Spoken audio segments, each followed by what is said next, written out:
എല്ലാം കൂടി കൊണ്ടുവന്ന ലഗേജ് ഒരുപാടാകുമല്ലോ എന്ന് കരുതിയാ. അതെ, ഇത് ഞാൻ നിനക്ക് സ്പെഷ്യൽ ആയിട്ട് കൊണ്ടുവന്നു.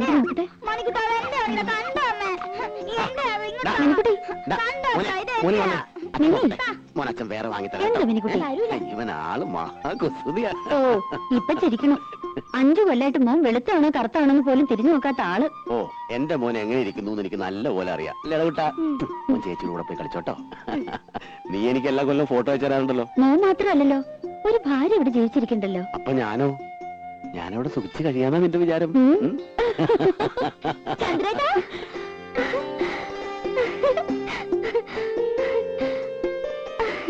ഞാൻ പേടി പേടിക്കായിരുന്നു.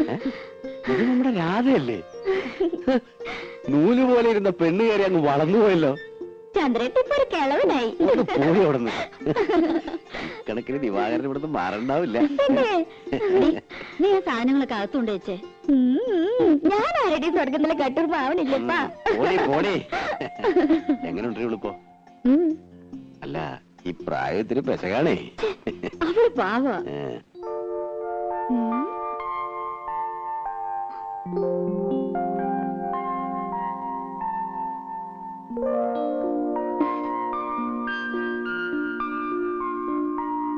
ഇഷ്ടമായി? അയ്യേ, ഇതെന്താ പെരട്ടി വെച്ചിരിക്കുന്നേ? കഴുത. വേണ്ട, 1 മാസത്തേക്കുള്ളതുണ്ട്. അപ്പൊ അപ്പേച്ചോട് ചോദിച്ച് പഠിക്കേ. നോക്കി, വളരെ കോസ്റ്റ്ലിയാ. ഇനിയുണ്ട് ചിലതൊക്കെ എന്റെ പെട്ടിയില്, ഞാൻ തരാം. എങ്ങനെയുണ്ട്? നല്ല സ്മെല്ല. എന്തൊരു മുഖത്ത് കാട്ടി വെച്ചിരിക്കണേ? ഞാനും അത് പറയായിരുന്നു. നേരെ എത്രയെന്ന് വെച്ചാ കിടക്കണ്ടേ? അപ്പൊ ഇന്ന് മുതൽ പപ്പേച്ചിയുടെ മുറിന്ന് ഇവൾ ഔട്ട്. ചില ഒച്ചയും ബഹളമൊക്കെ കേക്കേ, മൈൻഡ് ചെയ്യണ്ട. ഈ ചന്ദ്രേട്ട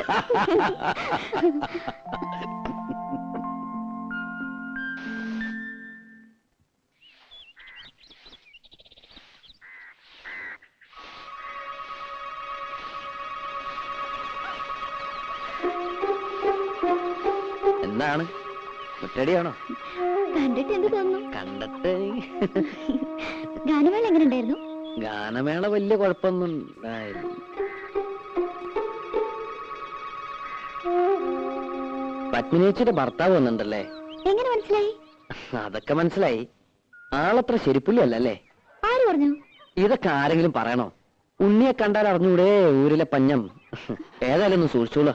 അയ്യോ, ചന്ദ്രേട്ടൻ നല്ല ആളാ, എന്നെ വലിയ ഇഷ്ടാ. ഇഷ്ടമൊക്കെ ശരി, പക്ഷേ എനിക്ക് അത്ര ഇഷ്ടായില്ല. അതുകൊണ്ട് കുട്ടി മാത്രം ഇഷ്ടപ്പെടുന്നു വേണ്ട. ആരാതെ? ഇവിടെ പണിക്ക് വന്ന് ആശാരിയാണ്. ഈ ആശാരിമാർക്കൊക്കെ ഇപ്പൊ യൂണിഫോം ഉണ്ടോ? ഞാനൊരു ഗാനമേള കഴിഞ്ഞ് വരണ വഴിയാ.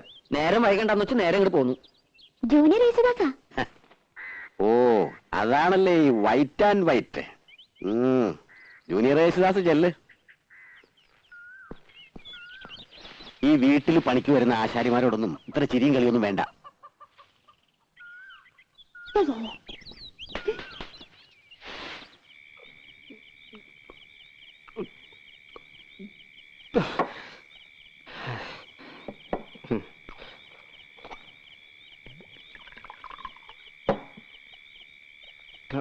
ഇതങ്ങ് വലിയ എന്തിനാ? എനിക്ക് നക്കി നക്കിയിരിക്കാൻ വയ്യ. ഒഴിച്ച വിഴുകണം. മതി വിഴുങ്ങിയത്. വീട്ടിൽ പോ നോക്ക്. ഞാൻ പോണില്ല. എന്ത് നീ കുടിച്ചു വെച്ചാൽ നിന്റെ തന്റെ പോലെ നാരൊന്നും ആവില്ല. ചന്ദ്രനോട് പറഞ്ഞ് മനസ്സിലായോ? ചന്ദ്രന, നീ ആളൊരു ഭാഗ്യവാനാടാ. എനിക്ക് ഭാഗ്യത്തിന് ഒരു കുറവുമില്ല. അന്തസ്സായി പണിയെടുക്കുന്നുണ്ട്. ഇപ്പൊ വീട് നന്നാക്കി കരണ്ടിന് അപേക്ഷ കൊടുത്തിട്ടുണ്ട്. ഇനി ഒന്ന് കുമ്മായം തേക്കണം, ശിവൻ ഇടണം. പിന്നെ എന്താ സാവകാശം മതിയിടാ. അവക്ക് 10-18 വയസ്സല്ലേ ആയിട്ടുള്ളൂ. എന്നാലും എത്ര കാലം ചന്ദ്രേട്ടാ ഞാനീ കോഴിക്ക് മുല കൊണ്ടതും കാത്തിരിക്കാൻ തുടങ്ങി. ഇനിയിപ്പോ എന്താ മൂക്കി പല്ല് പൊളഞ്ഞിട്ടോ? അതെ, ഇന്ന് ശിവരാത്രിയാക്കാன പരിപാടി. ശിവരാത്രിയെങ്കിൽ ശിവരാത്രി, നവരാത്രിയെങ്കിൽ നവരാത്രി. അതുകളാ വെറുതെ ഇരുന്ന് ചെക്കനെ വിളിച്ച് കള്ളും കൊടുത്ത് മതി.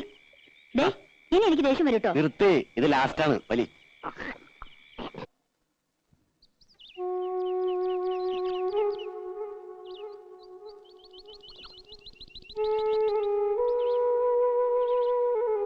എടി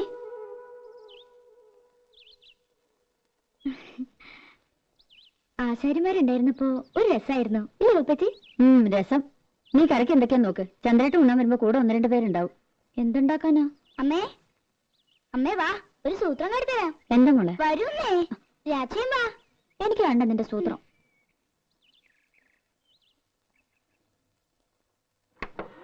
ഇപ്പൊ കാട്ടിത്തരാട്ടോ.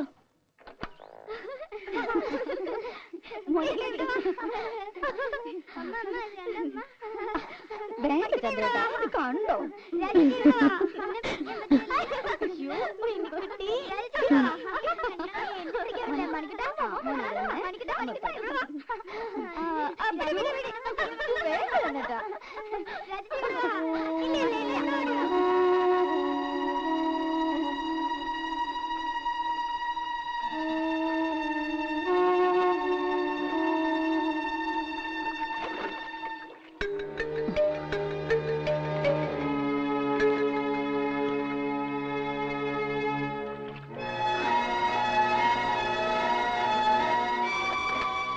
മതി, എനിക്കൊരു തലവേദന. ഒന്ന് കിടക്കട്ടെ. ഇനിയും കൊറേ ഉണ്ടമ്മേ. ഇറങ്ങി പോടി അവിടുന്ന്.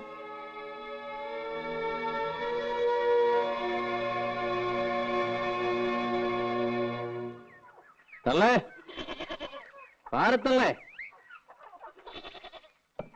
ഈ തള്ളയുടെ ചെവി പൊട്ടിപ്പോയോ?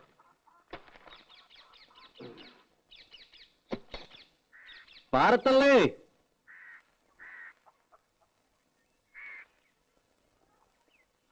പത്നിയോ? ഇത് വലിയ അതിശയായി പോയല്ലോ. അമ്മ എങ്ങനെയൊക്കെയാ വിളിക്കണേ? പിന്നെ തള്ളേനെന്താ തമ്പുരാട്ടിന്ന് ഈ വിളിക്കണം? കൊച്ചോടെ നിൽക്കണ്ട്. എന്നെ കൂടെ ഒന്നും പറയിക്കണ്ട. കണ്ണടാണവരല്ലേ വിളിക്കുള്ളൂ. അതിന് ഇനി വലിയ താമസമില്ല. അപ്പൊ ഡെയിലി കണ്ണടക്കാണ്ട് ഉറങ്ങണേ. വെട്ടിത്തിളപ്പിച്ച് കുടിക്കേ. മാസത്തിൽ ഒരു ആടുതല വിഴുങ്ങില്ലെങ്കിൽ നടുവ് പൊങ്ങില്ലാന്ന് സൂത്ര. ചേട്ടനും പറയണ്ട മാറി. സൂത്രാടാ. വെറുതെ ആണോ നിന്റെ തല കണ്ടപ്പോഴും തന്തയുടെ തല പൊറിച്ചത്? പാമ്പക്കാല്. എന്തിനാടാ വെറുതെ? ഇതൊക്കെ ഒരു രസമാ. പത്നി ചിരിക്കേ. ഞാൻ ആ കുളത്തിലൊന്ന് മുങ്ങിട്ടു. എനിക്ക് ഉടനെ പോണം. ഞാൻ എന്തിനാ വന്നെന്നറിയോ? പെരപണി ഉടനെ തുടങ്ങുന്നുണ്ടാവും. അതെ, അതിനു മുൻപ് ഒരു കടമയും കൂടി തീർത്തു വിടണമെന്നാ ചന്ദ്രേട്ടന്. എന്നാലേ എനിക്ക് സമാധാനം ആവുള്ളൂ. രാധയുടെ കല്യാണം. അതിന് അവക്കൊരു 10-21 വയസ്സായിട്ട് മതിയെന്നാണല്ലോ പത്നിയേച്ചി പറഞ്ഞിരുന്നത്. അതെ, പക്ഷേ ഞാൻ ആലോചിച്ചപ്പോ ചന്ദ്രേട്ടനുള്ളതുകൊണ്ട് എനിക്കൊരു കൂട്ടിന് ആവശ്യമില്ല. നിന്റെ വയസ്സ് കൂടുതല്ലേ? നിന്റെ അമ്മ അതന്നെ പറയണേ. അമ്മ പറഞ്ഞൊന്നും കാര്യമാക്കണ്ട കേട്ടോ. അതല്ല, അവർക്കും ഇല്ലേടെ ആഗ്രഹങ്ങള്. നിന്റെ ഒരു കുട്ടി എടുക്കണമെന്നോ കൊഞ്ചിക്കണമെന്നൊക്കെ. പെട്ടെന്നോ? വേറൊന്നും പറയണ്ട. വീട് നന്നാക്കണമെങ്കിലോ കല്യാണ ചെലവിനോ അവൾക്ക് വേണ്ട സ്വർണ്ണ തുണിയോ ഒക്കെ ഞാൻ നോക്കിക്കോളാം. അവൾക്ക് എത്ര കൊടുത്താലും നിന്റെ കടം തീരില്ല. എനിക്ക് ഈ ലോകത്ത് ബന്ധമെന്ന് പറയാൻ ഒരേട്ടം മാത്രമേ ഉള്ളൂ. അവരൊന്നും തിരിഞ്ഞു നോക്കാറോടില്ല. രാധ എന്റെ സ്വന്തം അനിയത്തിക്കുട്ടി തന്നെയാ.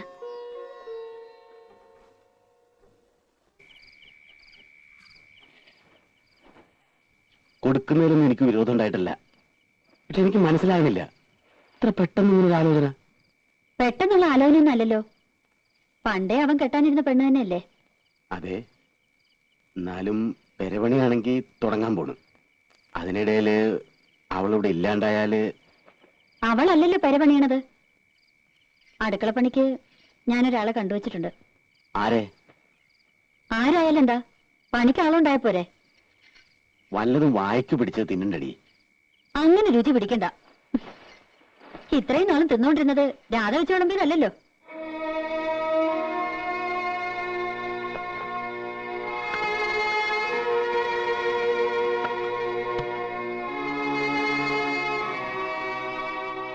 നീ എന്തൊന്നും പറയാത്തെ? മനസ്സിൽ എന്താന്ന് വെച്ചാ പറയേ. ഒന്നുമില്ല. 2-3 കൊല്ലം കൂടി കഴിഞ്ഞിട്ട്. അവനിപ്പോ പ്രായം എന്തായെന്ന വിചാരം? എത്ര നാളെന്ന് വെച്ചാ അവൻ കാത്തിരിക്ക. അവന് മനസ്സിലാക്കണ്ട നീ.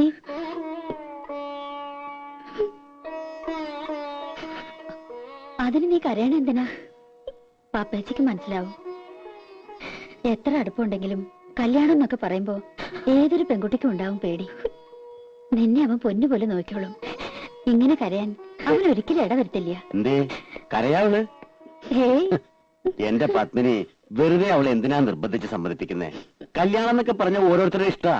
അതിനവൾക്ക് ഇഷ്ടക്കേടൊന്നുമില്ല. ആ, ഞാൻ കാലിക്കറ്റ് പോയിട്ട് ചിലപ്പോ ഒരു ഇത്തിരി ലേറ്റ് ആവും. ആ കോൺട്രാക്ട് ഒന്ന് കണ്ടിട്ട് വരൂ.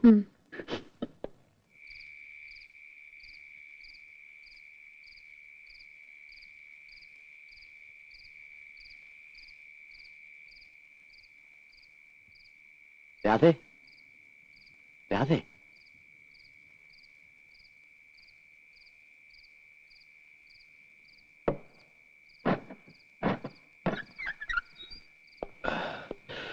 പപ്പേച്ചി കിടന്നു. 10 മണി വരെ കാത്തു.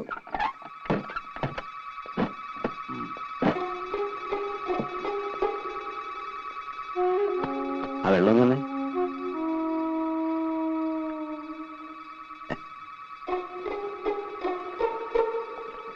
നിന്റെ കൈ കൊണ്ട് തന്നിട്ടാന്ന് തോന്നുന്നു.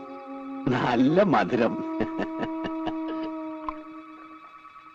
നിനക്കെന്താടി ഒരു വിഷാദം? നിനക്ക് ഇഷ്ടമില്ലെങ്കിൽ അവനെ കെട്ടൂന്ന് വേണ്ടിട്ടോ. ശരിക്കും പറഞ്ഞ ഒരു ചേർച്ചയില്ല. കുരങ്ങന്റെ കയ്യിൽ പൂമാല കിട്ടിയ പോലെയാവും. നീ വിഷമിക്കൊന്നും വേണ്ട, അവൻ പോട്ടടി. ഈ ചന്ദ്രേട്ടനുള്ളിടത്തോളം കാലം നിനക്ക് ഒന്നിനും ഒരു കുറവുണ്ടാവില്ല. രാജകുമാരിയെ പോലെ നിനക്കിവിടെ ജീവിക്കാം. ചന്ദ്രേട്ടൻ പോയി കുളിച്ച് ഊണ് കഴിക്കാൻ നോക്ക്.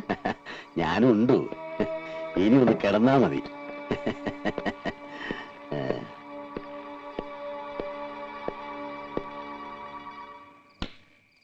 ലൈറ്റ് ഓഫാക്കണ്ട. ഇനിയിപ്പോ നീ എന്തിനാ ഇവിടെ ഒറ്റയ്ക്ക് നിൽക്കുന്നേ? വാ, നമുക്ക് കിടക്കാം. ചന്ദ്രേട്ടാ, ഞാൻ പറഞ്ഞില്ലേ ഉച്ചയ്ക്ക് നന്നായിട്ട് നോക്കും. പറ്റില്ലേ? നീ അത്ര ശരിയാവുന്നില്ല.